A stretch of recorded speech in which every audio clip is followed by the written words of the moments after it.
తమిళనాడు రాజకీయాల్లో ఉచిత హామీల పర్వం కొత్త మలుపు తిరిగింది. సంక్రాంతి కానుకగా లక్షలాది కుటుంబాలకు లబ్ధి చేకూరేలా అన్నపూర్ణే సూపర్ 6 పథకం విజయ్ ప్రకటించారు.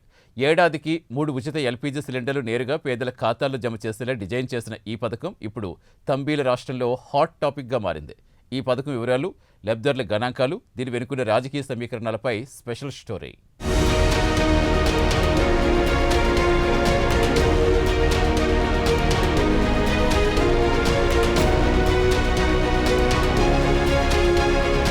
ఓటర్లను మచ్చిక చేసుకోవడంలో దక్షిణాది రాష్ట్రాలు ఓ ట్రెండ్ను ఫాలో చేస్తున్నట్టే కనిపిస్తోంది.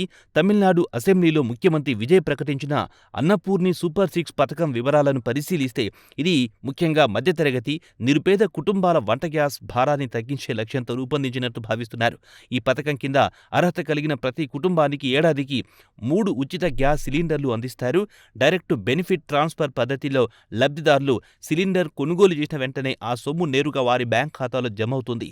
అంతర్జాతీయంగా గల్ఫ్ ప్రాంతాల్లో నెలకొన్న ఉద్రిక్తతలు, పెరుగుతున్న గ్యాస్ ధరల వల్ల సామాన్యులపై పడుతున్న భారాన్ని తగ్గించేందుకే ఆర్థిక సంక్షోభం ఉన్నప్పటికీ ఈ నిర్ణయం తీసుకున్నట్లు టీవీకే వర్గాలు చెబుతున్నాయి.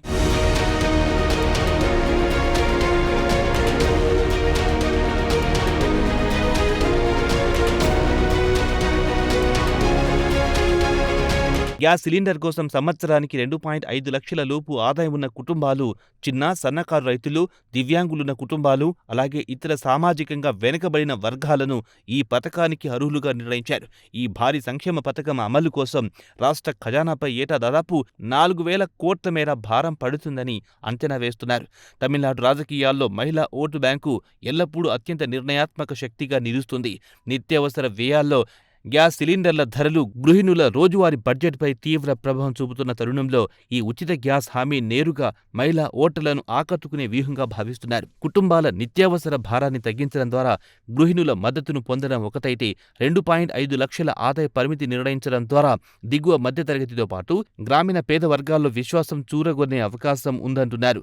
సాంప్రదాయ ద్రవిడ పార్టీలు అమలు చేస్తున్న ఉచిత సంక్షేమ పథకాలకు పోటీగా అంతకంటే ప్రభావవంతమైన పథకాన్ని జనం ముందుకు తీసుకురావడం ద్వారా విజయ్ పార్టీ పొలిటికల్ స్పేస్ ను ஆக்கிரமிச்சவச்சనేది ఈ నిర్ణయం వెనుకున్న ప్రధాన రాజకీయంగా நிபுணர்கள் భావిస్తున్నారు. எரிவாயு சிலிண்டருக்காக செலவழிக்கப்பட்டு வரும் தொகையினை அவர்களுக்கு வழங்க அரசு முடிவு செய்துள்ளது.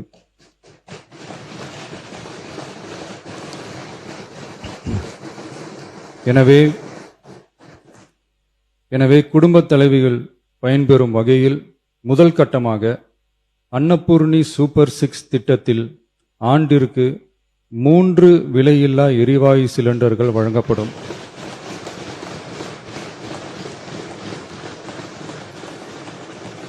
எரிவாயு சிலிண்டருக்கான விலை பயனாளிகளின் வங்கி கணக்கில் நேரடியாக வரவு வைக்கப்படும். இத்திட்ட பயனாளிகள் எரிவாயு சிலிண்டர் பதிவு செய்து சிலிண்டர் பெற்றவுடன் எண்ணெய் நிறுவனங்களிடமிருந்து பட்டியல் பெற்று సిలిండరుకాన విలై பயனாளிகளின் வங்கி கணக்கில் வரவு வைக்கப்படும். గతంలో ఎన్నికల సమయంలో రాజకీయ పార్టీలు వేడివేడిగా అనేక హామీలిచ్చే విధానం ఉండేది. అయితే దానికి భిన్నంగా కొన్ని నిర్దిష్టమైన ప్రభావవంతమైన సంక్షేమ పథకాలను ఒకే గొడుగు కిందికి తెచ్చి సూపర్ 6 లేదా 6 గ్యారంటీల పేరిట ప్రచారం చేయడం ఇటీవల కాలంలో ఒక పొలిటికల్ ట్రెండ్ సెట్టర్గా మారింది. సూపర్ 6 అనే ఆకర్షణీయమైన పేరు ప్రజల నోళ్లలో సులభంగా నారడంతో పాటు ఆయా పార్టీలు అమలు చేసే సంక్షేమ పథకాలకు బ్రాండింగ్ సంపాదించి పెట్టింది. అంతేకాకుండా మేనిఫెస్టోలో వందలాది హామీలను గుప్పించిన కంటే కేవలం 6 స్పష్టమైన ప్రధాన వాగ్దానాలపైనే దృష్టి పెట్టడం ద్వారా పార్టీల విశ్వసనీయత పెరుగుతుందని, ఓటర్లు కూడా పథకాలపై స్పష్టమైన అవగాహన ఏర్పడుతుందని విశ్లేషకులు భావిస్తున్నారు.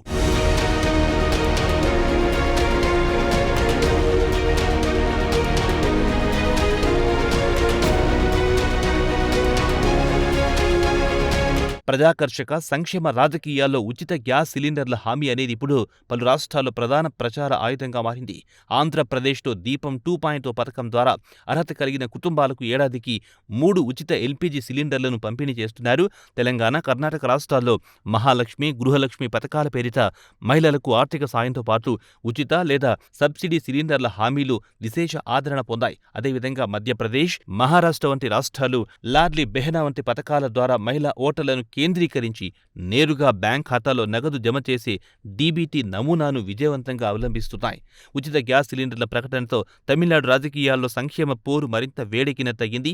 4,000 కోట్ల బడ్జెట్ అంచనాతో తెరపైకొచ్చిన ఈ అన్నపూర్ణే పథకం రాబోయే రోజుల్లో తమిళ రాజకీయ చిత్రపటాన్ని ఎలా మార్చుతుందో వేచి చూడాలి.